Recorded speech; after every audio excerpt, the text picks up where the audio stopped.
નમસ્કાર વિદ્યાર્થી મિત્રો, ફરી એકવાર તમારું સ્વાગત છે અમારી આ યુટ્યુબ ચેનલમાં. તો મિત્રો, આજે આપણે વિડીયોમાં પ્રશ્ન બેંક જોવાના છીએ. કયા વિષયની જોવાના છીએ? ગુજરાતી વિષયની પ્રશ્ન બેંક આપણે આ વિડીયોમાં જોવાના છીએ. ધોરણ 6 છે મિત્રો. ઓરિજિનલ પેપર સોલ્યુશન છે. પૂરેપૂરું પેપર સોલ્યુશન તમારા સાહિત્ય મિત્રો જોવાનું રહેશે. અને આપણે જોઈએ તો સમય રહેશે આપણો 1 કલાક, પ્રકરણ રહેશે 1 થી 3 અને કુલ ગુણ રહેવાના છે 25. તો ઓરિજિનલ પેપર સોલ્યુશન છે મિત્રો, જે તમારા ટીચરે સવાલ પૂછ્યા લે અને સોલ્યુશન તમારે આ વિડીયોમાં કરી લેવાનું રહેશે. અને મિત્રો, ચેનલને સબસ્ક્રાઈબ પણ કરી લેવાનું રહેશે. અને ટેલિગ્રામ ચેનલ વન એજ્યુકેશન ગુજરાતને પણ સબસ્ક્રાઈબ કરી લેવી. તો આપણે હવે સોલ્યુશન સ્ટાર્ટ કરી દઈએ. તો આપણે જોઈએ તો પહેલો ક્વેશ્ચન છે, કોઈ પણ એક ફકરો પસંદ કરીને તેના આધારે પ્રશ્નોનો ઉત્તર લખો. તો ફકરો છે તમારે સાહિત્ય મિત્રો વાંચી લેવાનું રહેશે અને એનો ક્વેશ્ચનના આન્સર તમારે કરવાના રહેશે. તો આપણે જોઈએ તો એમાં પહેલો ક્વેશ્ચન છે, પરોપકારી મનુષ્ય કોને કહે છે? તો પરોપકારી મનુષ્ય કોને કહે છે? તો અહીંયા જોડો મિત્રો, પરોપકારી મનુષ્ય એવા જ હોય છે જે નાશવંત કાયાના ઉપયોગને પરોપકારથી ન થવાનો હોય તો તેની ઉપયોગિતા શી? તો પરોપકાર એવા મનુષ્ય હોય જે આપણે જોઈએ તો અહીંયા આન્સર છે. અહીંયા તમારો આન્સર જોવાનો રહેશે. અહીંયા હું તમને આન્સર જણાવી દઉં. પરોપકારી મનુષ્ય કોને કહે છે? તો બીજાને નિસ્વાર્થપણે મદદરૂપ થાય એવા મનુષ્યને પરોપકારી મનુષ્ય કહે છે. તો પહેલાંનો આપણો આન્સર રહેશે બી, બીજાને નિસ્વાર્થ મદદરૂપ થાય એવા મનુષ્યને.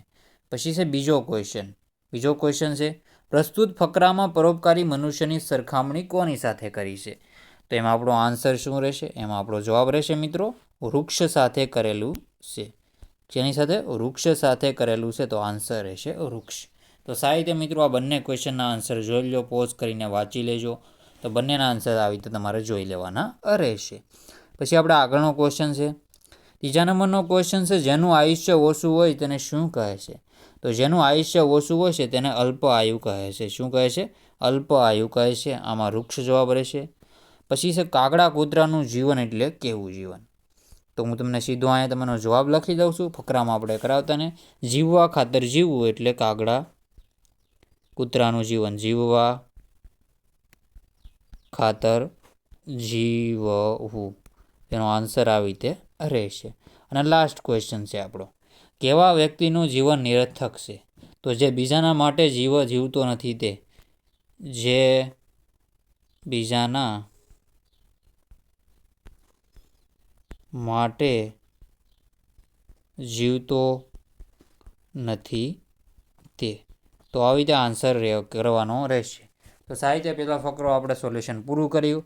તો મિત્રો, હું તમને મારા બીજા યુટ્યુબ ચેનલ વિશેની માહિતી આપી દઉં.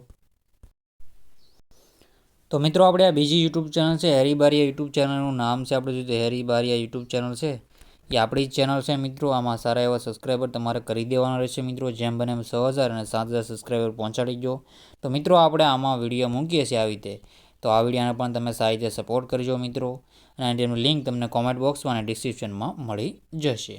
તો મિત્રો, વિડીયોનો એન્ડ કરીએ અને આપણે આગળ વધીએ. અહીંયા આપણે જો ચેનલનો ઓલું એન્ડ કરીએ છીએ ને આપણે વિડીયોમાં આગળ વધીએ એમ કહેવા માગું છું. તો ચાલો આપણે વિડીયોમાં આગળ વધીએ.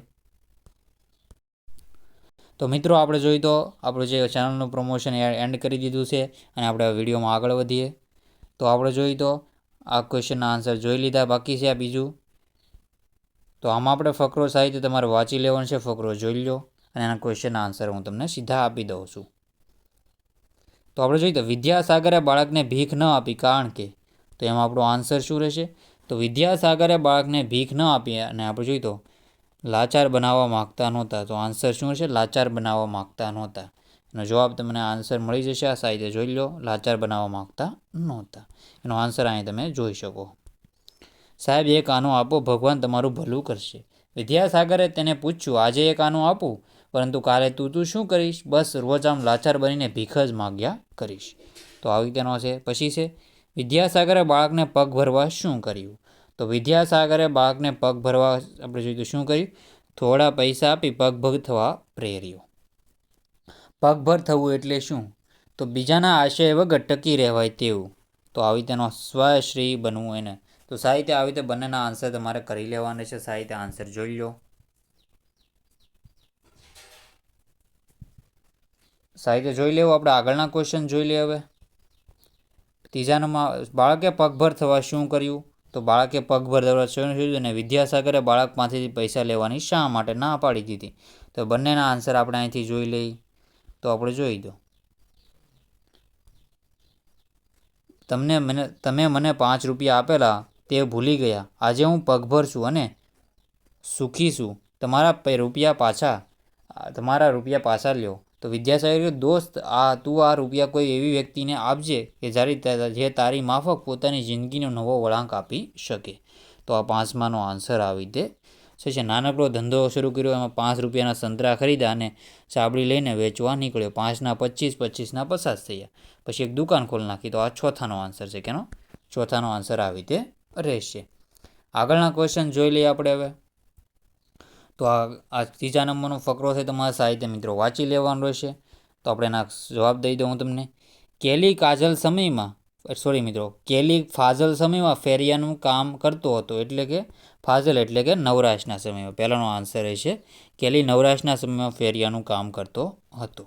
કેલી ભૂખ અને તરસથી આકુળ વ્યાકુળ થઈ ગયો. એટલે તો આપણે જોઈએ તો બેચેન થઈ ગયો, દુઃખી થઈ ગયો, બેચેન થઈ ગયો એમ કહી શકો. તો આવી રીતે તમારે આન્સર કરવાના રહેશે. આગળના ક્વેશ્ચન જોઈ લઈએ હવે. યુવતીએ કેલીને દૂધનો ગ્લાસ આપ્યો કારણ કે. તો દૂધનો ગ્લાસ આપ્યો એનું કારણ છે. તો કારણ કે એમાં જવાબ આવશે કેલી ભૂખ્યો તો જોઈને યુવતીને દયા આવી ગઈ. હોસ્પિટલમાં દાખલ કરે સ્ત્રીનું ડૉક્ટરની ફીની ચિંતા શા માટે? કેમ કે ફી વધારે હતી એટલા માટે. અને કેલીએ યુવતીનું ઋણ કેવી રીતે ચૂકવ્યું? તો બંનેના આન્સર આપણે અહીંયા જોઈ લઈએ. તો અહીંયા જુઓ મિત્રો. ઘણા વર્ષો બાદ પેલી સ્ત્રીને કોઈ ભયંકર રોગ થયો. વર્ષો બાદ એટલે પછી થોડા વર્ષો બાદ તબિયત વધારે કથળવા લાગી, ખર્ચ પણ વધારે થાય એમ હતો. તેણે બાજુના શહેરની મોટી હોસ્પિટલમાં દાખલ કરવામાં આવી. આ સ્ત્રીને ડૉક્ટરની ફીની ચિંતા હતી. આવી બધી ચિંતા વચ્ચે સારવાર કરવામાં આવી. રજા આપવાનો દિવસ આવ્યો અને ધ્રુજતા હાથે આ સ્ત્રીનું બિલનું કવર ખોલ્યું. બિલની મસ્ત મોટી રકમમાં આંકડા પર લાલ અક્ષરે લખ્યું હતું, સંપૂર્ણ ચૂકતે. એક ગ્લાસમાં દૂધે બધું બિલ ચૂકવી દીધું. નીચે સહી હતી ડૉક્ટર હાર્વર્ડ કેલી. સહીના શબ્દો પેલી સ્ત્રીના આંસુથી ભીંજાઈ ગયા હતા. એટલે કે આ ડૉક્ટર હાર્વર્ડ કેલી પોતે જ આપણે જોયું ડૉક્ટર બની ગયેલો હતો. તો આવી રીતે આન્સર રહેશે. તો મિત્રો સાહિત્ય જોઈ લેવું. હવે આપણે આગળના ક્વેશ્ચન છે. આપેલ વિભાગમાંથી કોઈ પણ એક વિભાગ પસંદ કરીને પ્રશ્નોના ઉત્તર લખો. તો વિભાગ 1 છે. બિલનો અભ્યાસ કરી પ્રશ્નના જવાબ માટે સાચો વિકલ્પ પસંદ કરીને લખો. તો જવાબ આપવાનો છે. તો સાહિત્ય આપણે જોઈ લઈએ હવે. એકલવ્ય સ્પોર્ટ્સ સેન્ટર છે, પન્નાલાલ પટેલ રોડ, મોડાસા, જિલ્લો અરવલ્લી. તો બિલ વાંચી લેવું. આ જવાબ આપણે સાહિત્ય જોઈ લેવો. પોઝ કરીને સ્ક્રીનશોટ લઈ લેજો. તો આપણે જોઈએ તો આ ગ્રાહક પહેલાં કેટલા લોકોએ આ દુકાન પર ખરીદી કરી હતી? તો અહીંયા જો બિલ નંબર 177 છે. તો 176 જવાબ આવશે. કેટલો જવાબ આવશે? 176. પછી અહીંયા જવાબ આવી જશે આપણો 176. શું જવાબ આવશે? 176. પછી છે ગ્રાહકને કયા સંજોગોમાં વસ્તુ બદલી આપવામાં નહીં આવે? તો ખરીદેલ બેટના હાથામાં ભાગમાં તિરાડ છે, તો બદલી આપવામાં આવશે આમાં. વોલીબોલમાં હવા ભરતા તે નીકળી જાય છે, તો ભરી આપવા. ટી શર્ટની સિલાઈ નીકળી ગયેલ છે, કાળા રંગની ટોપીને બદલે લાલ રંગની ટોપી લેવી છે, તો એ બદલી આપવામાં આવશે. તો કયા બદલી નહીં આપવાનું? તો એ તમારે જવાબ દેવાનો રહેશે. રમતને લગતા પોશાક એટલે તો રમતને લગતા પોશાક એ રમત રમવા પહેરેલા કપડાં. ખરીદેલી વસ્તુમાં એક નંગની સૌથી વધુ કિંમત કઈ વસ્તુની છે? તો એ ક્રિકેટ બેટની છે. ક્રિકેટ બેટની અહીંયા તમે જોઈ શકશો.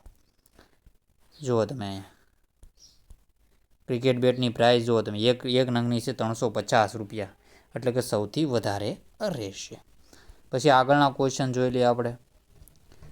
એકલવ્ય સ્પોર્ટ્સ સેન્ટરમાં કઈ વસ્તુ નહીં મળે? તો ખુરશી છે નહીં મળે. શું નહીં મળે? ખુરશી નહીં મળે. પછી છે વિભાગ બી. આપેલા સમયપત્રનો અભ્યાસ કરી પ્રશ્નના નીચે આપેલ વિકલ્પ પૈકી સાચો વિકલ્પ લખો. તો આ બધું પરિણામ આપેલું આપણે છે. ટાઈમ ટેબલ આપેલું છે. શ્રેયાની વાર્તાની ચોપડી વસાઈ ગઈ છે, તો તે કયા દિવસે બદલી કરી શકીએ? તો પુસ્તકાલય અહીંયા આપેલું છે ને મંગળવાર છે, તો જવાબ આવશે મંગળવાર.